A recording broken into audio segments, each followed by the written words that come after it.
All right, so let's go through the courage checklist. We're not going to have time to finish this, but you should take time to go through this. This is the kind of stuff that the general public does not carve out time in their day to do stuff like this. And I promise you, I wouldn't put this in front of you if I didn't think it was game changer type stuff. Okay? So take time to go through this material and take this seriously.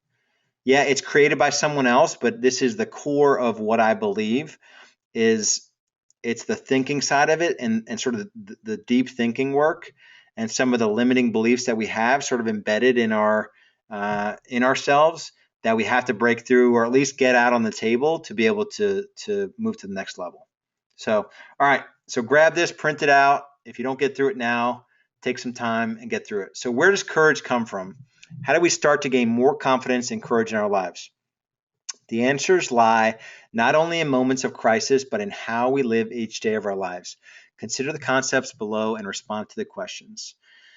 So first, it's an awareness of what we fear. Outside of fears for physical health and dangerous situation, what we most often fear are three things. First, we fear loss pain. So that by changing or advancing in our lives, we will lose something important to us. Second, we fear, a good example of loss pain is like going on a diet, right? The fear of losing food, right? If food is your sort of go-to thing, that's loss pain.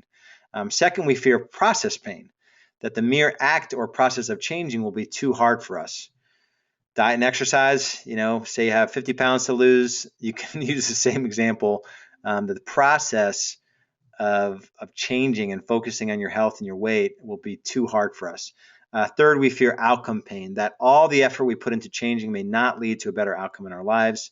That's probably pushing a business to a next level, right? So that's a good example of that. You're not really sure that this is going to work. Yeah, it worked for Lars and it's working for some other people, but maybe it's not going to work for me. So outcome pain, that by all the effort we put into changing may not lead to a better outcome in our lives, that the grass might not be greener. Okay, so think of a change you have avoided making or dream you have not moved towards and complete the sentences below for greater insight. I haven't changed or chased my dreams with more courage and commitment because I'm afraid I might lose. I haven't changed or chased my dreams with more courage and commitment because I'm afraid the process might bring on these hardships in my life. I haven't changed or chased my dreams with more courage and commitment because I'm afraid that despite all the effort, the outcome might not be so good and I could end up ... When I overcome all my fears and have the courage to take action and improve, my life will be different in this way. So what if you do take action and chase your dream with more courage and commitment? What will happen? How will your life be different? Okay, so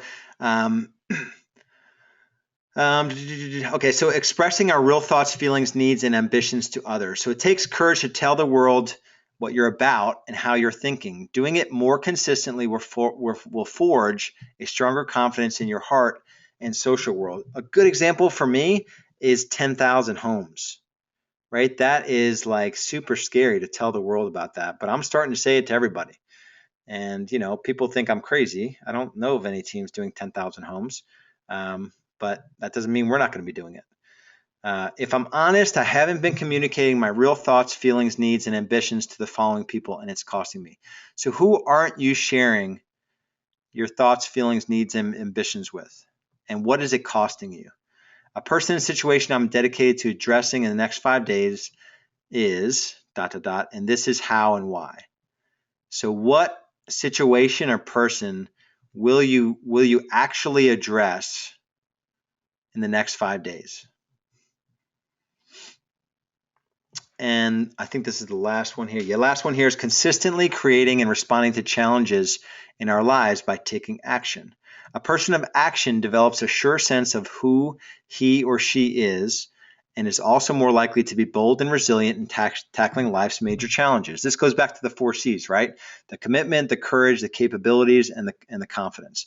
And that loop, you constantly cycle through that loop, and it becomes this sort of, you can envision like a tornado starting from the bottom. It starts small with smaller commitments, but you're building more confidence. It loops up, and it finally, it's like this loop here where you're getting bigger and bigger with confidence.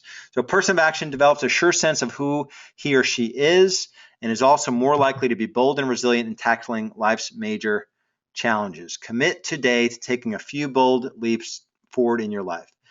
3 areas I'm going to take more bold action in the next 60 days are, and here's what I'm going to do. This is probably the most important thing that we'll do today.